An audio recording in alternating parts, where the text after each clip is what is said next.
महाराष्ट्र मित्रांनो, बहिणीनं भावासाठी मॅनिफेस्टेशन केलं. 4 सप्टेंबरला भावाचं लग्न झालं. एका फॉलोअरने आपल्याला कमेंट केली, असं मॅनिफेस्टेशन करता येतं का?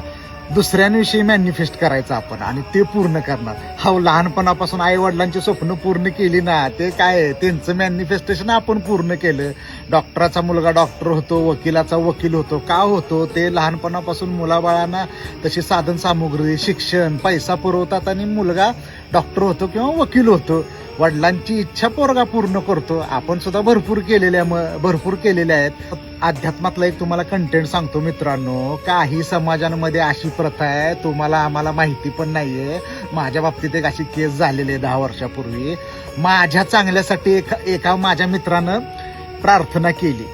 अशी काही समाजांमध्ये प्रथा आहे, आपला मित्र, आपले नातेवाईक जर अडचणीत असतील ना, तर एका विशिष्ट दिवशी जाऊन त्यांच्या मंदिरामध्ये प्रार्थना केली जाते की माझ्या ह्या मित्राचा, नातेवाईकाचा प्रॉब्लेम सॉल्व्ह होऊ दे किंवा त्याला यश मिळू दे म्हणून.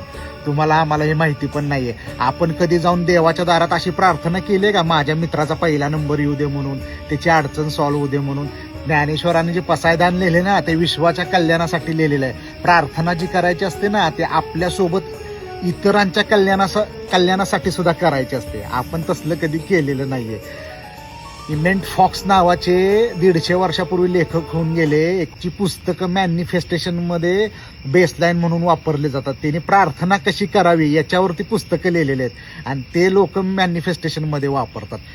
प्रार्थना कशी करायची याच्यावर हजारभर पुस्तकं आहेत. आणि प्रार्थना आपल्यासाठी जशी करतो ना, तशी आपल्या मित्रांसाठी, नातेवाईकांसाठी, त्यांचे प्रॉब्लेम त्यांना यश मिळावं म्हणून सुद्धा करायची असते. ज्ञानेश्वरांनी पसायदान लिहिले ना, ते विश्वाच्या कल्याणासाठी केलेलं आहे. आपल्यासोबत दुसऱ्यांचं पण कल्याण झालं पाहिजे. धन्यवाद.